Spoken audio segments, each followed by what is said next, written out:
میں نے ایک قبائلی سردار کے گھر جنم لیا۔ ہمارا خاندان روایت پرست ضرور تھا، مگر والد صاحب تعلیم کے خلاف نہیں تھے۔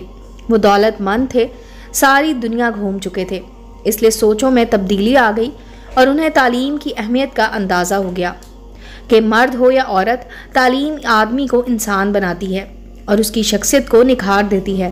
بس انہوں نے اپنی اولاد کو تعلیم دلوانے کا فیصلہ کیا۔ ہمارا آبائی گھر تو پہاڑوں میں تھا، جہاں ہمارا قبیلہ آباد تھا۔ اسی قبیلے کے سردار بابا جان تھے۔ شہر میں رہنے کے باوجود وہ اپنے آبائی علاقے جاتے رہتے تھے، کیونکہ ان کو اپنے علاقے کا انتظام سنبھالنا پڑتا تھا۔ اس کے علاوہ اپنے قبیلے کے تمام تنازعات کا فیصلہ وہی کرتے تھے۔ ان کا سیاست میں بھی کافی اثر و رسوخ تھا اور اکثر افسران اس علاقے کے سیاستدانوں کی دعوت کرتے رہتے تھے۔ انہوں نے قریبی شہر میں گھر خاص ہمارے لیے بنایا تھا کہ ہم شہر میں رہ کر پڑھ سکیں۔ جب چھٹیاں ہوتیں تو اپنے علاقے میں ضرور جاتے اور گرمیوں کی چھٹیاں پہاڑ پر گزارتے، کیونکہ سخت گرمیوں میں وہاں کا موسم خشک اور خوشگوار ہوتا تھا۔ موسم کے خاص پھل میسر ہوتے تھے۔ ہم 2 بہنیں اور میرے 2 بھائی تھے۔ سب نے شہر کے اسکول اور کالج میں تعلیم حاصل کی۔ جب میں نے تعلیم مکمل کر لی تو اپنی دادی کے پاس آبائی گھر آ گئی۔ مجھے اپنا علاقہ اچھا لگتا تھا، دادی بھی پیار کرتی تھی۔ امی تو شہر میں میرے بھائی کے پاس رہتی تھی۔ دادی کو تنہائی محسوس ہوتی تھی تو والد صاحب نے فیصلہ کیا کہ میں ان کے پاس پہاڑ پر رہوں گی۔ میں بھی یہاں خوش تھی۔ بچپن کی سہیلیاں تھیں، خوبصورت موسم، پھلوں کے باغات جو میرے والد کی ملکیت تھے، جہاں ہم بے دھڑک جا سکتے تھے۔ پھر یہاں کے قدرتی مناظر اور حسین نظاروں کی تو میں دیوانی تھی۔ شہر کی آب و ہوا مجھ کو راس نہ تھی۔ میں تعلیم حاصل کرنے کی وجہ سے وہاں رہتی تھی۔ اب میں بڑی ہو گئی تھی، ایک سردار کی بیٹی تھی۔ دولت میرے گھر کی باندھی تھی، کسی شے کی کمی نہ تھی۔ اعلیٰ درس گاہوں میں تعلیم حاصل کی تھی اور اب والد صاحب کو میری شادی کی فکر ہو چکی تھی۔ اگرچہ میرے لیے رشتوں کی کوئی کمی نہ تھی، کیونکہ میں خوبصورت تھی، بلکہ پہاڑوں کے دامن میں کھلنے والا خوبصورت پھول تھی کہ جس کی چاپ بڑے بڑے دولت مندوں کے جوان سال بیٹوں کو تھی۔ تاہم ہمارے یہاں دولت کا نہیں، رواجوں کا راج تھا۔ تبھی والد صاحب اور بھائیوں کو میری شادی کی فکر کھا رہی تھی، جبکہ خود مجھے اپنے خیالوں کی حسین دنیا میں ایک کزن کی محبت کا غم کھا رہا تھا، جس کا نام گل نایاب خان تھا۔ گل کے والد سے میرے بابا جان کے برسوں پرانا تنازع چلا آ رہا تھا، جو کہ ملکیت کی تقسیم کا تھا۔ ظاہر ہے کہ پہاڑ تو ناقابل تقسیم ہوتے ہیں، البتہ جائیدادی لڑائیوں میں انسان کے دل اور ان کی محبت میں ضرور تقسیم ہو جاتی ہے۔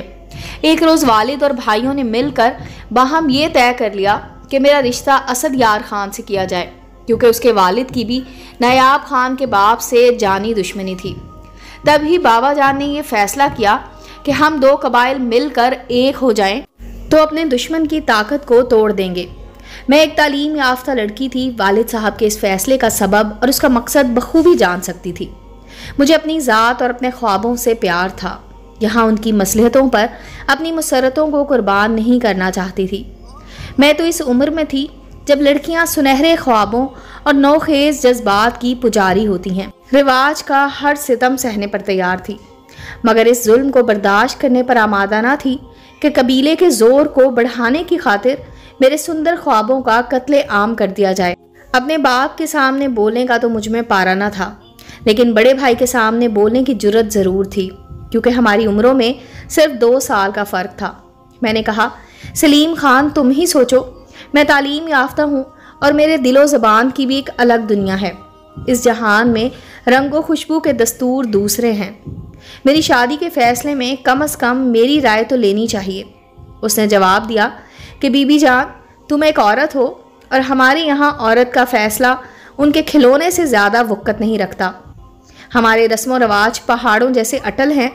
تم نے ان روایات سے ٹکر لینے کی کوشش کی تو وہ نہیں بدلیں گے، مگر تم فنا ہو جاؤ گی۔ میں پھوٹ پھوٹ کر رو دی، مگر میرے آنسوؤں کو برسات کی معمولی سی جھڑی سمجھ کر نظر انداز کر دیا گیا۔ والد اور بھائیوں نے اپنا فیصلہ صادر کر دیا اور مجھے اسد یار خان کی بیوی بنا دیا گیا۔ شریک زندگی خاصی عمر کا تھا، اس کے پہلے سے 2 بیویاں تھیں، اولاد بھی پہلے سے موجود تھی۔ میں اس بات سے سخت ناخوش تھی، میرا اس کا کوئی جوڑ نہ تھا، مگر وہ بہت خوش تھا۔ اس کو نوخیز پری کی مانند ایک حور مل گئی تھی۔ وہ مجھ پر دل و جان سے فریفتہ ہو گیا، مگر میں جو گل تر کی مانند تھی ایک مرجھائی ہوئی کلی جیسی ہو گئی۔ وہ مجھے بہر طور خوش دیکھنا چاہتا تھا۔ وہ میری خوش دلی کی خاطر دنیا کی ہر شے خرید لینا چاہتا تھا۔ مجھے خوش دیکھنے کے لیے اسد یار خان نے روپیہ پانی کی طرح بہا دیا۔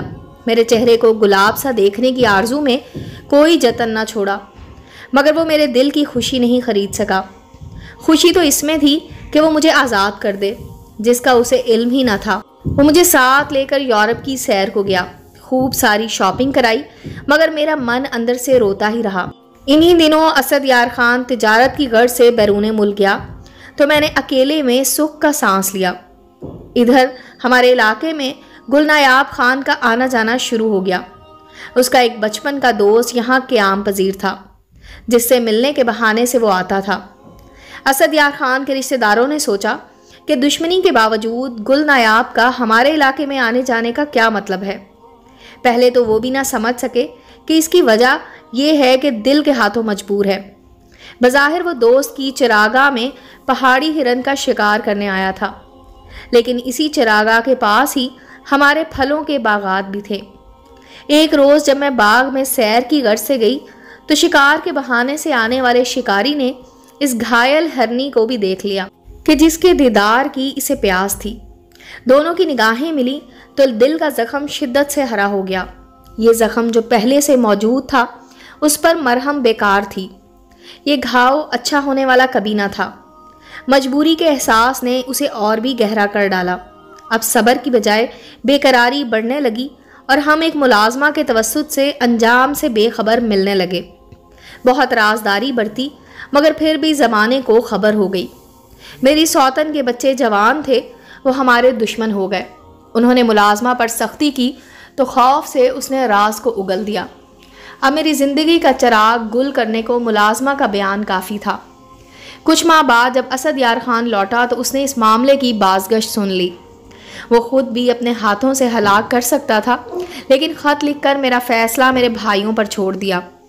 جب بھائیوں کو اس کی خبر ہوئی، وہ غیرت کے مارے آپے سے باہر ہو گئے اور میرے قتل کی تیاریاں شروع کر دیں۔ کسی صورت نایاب خان نے مجھ سے حالات معلوم کرنے کی خاطر ایک بوڑھی عورت کے ذریعے رابطہ کیا اور راتوں رات چراغاہ آ گیا۔ میں نے بھی تیاری باندھ لی تھی۔ جب اسد یار سو رہا تھا، دبے پاؤں میں گھر سے نکلی اور چراغاہ پہنچ گئی۔ وہ سواری لایا تھا، اس کے ہمراہ موت کی وادی سے میں نکل بھاگی، کیونکہ اگلے روز ہی میرے بھائی میری زندگی کا چراغ گل کرنے کو آنے والے تھے۔ ہم چھپتے چھپاتے پہاڑوں کی سنگلاخ سرزمین سے دور نکل گئے اور گل نایاب مجھے ایران کے راستے ترکی لے آیا۔ کچھ عرصہ بعد نایاب نے اپنے اثر و رسوخ سے وہاں سے بھی آگے ایک ملک میں جا کر پناہ لے لی۔ ہم پھر کبھی لوٹ کر وطن نہ گئے، جہاں ہمارے اپنے ہمارے خون کے پیاسے تھے۔ مجھے اپنی جان بچ جانے کی خوشی تھی اور نایاب کو مجھے پا لینے کی خوشی، لیکن میری خوشی میں بھی آج ایک درد شامل ہے۔ ساری عمر یہ درد مجھے تڑپاتا رہے گا۔ جب میں جان بچانے کی خاطر گھر سے بھاگی تھی تو میرے دونوں بچے بے خبر سو رہے تھے، جن کے گالوں کو بوسا بھی نہ کر سکی۔ بیٹی 3 سال کی اور بیٹا 1 سال کا تھا۔ یہ دونوں بچے میری سوتنوں کے پاس رہ گئے اور میں خون کے دریا کو پار کر کر اپنے وطن سے ہزاروں میل دور آ گئی۔ جان بڑی پیاری شے ہے۔ جب موت کا خوف سر پر منڈلا رہا ہو تو پھر جان بچانے کے سوا اور کچھ سوچتا ہی نہیں ہے۔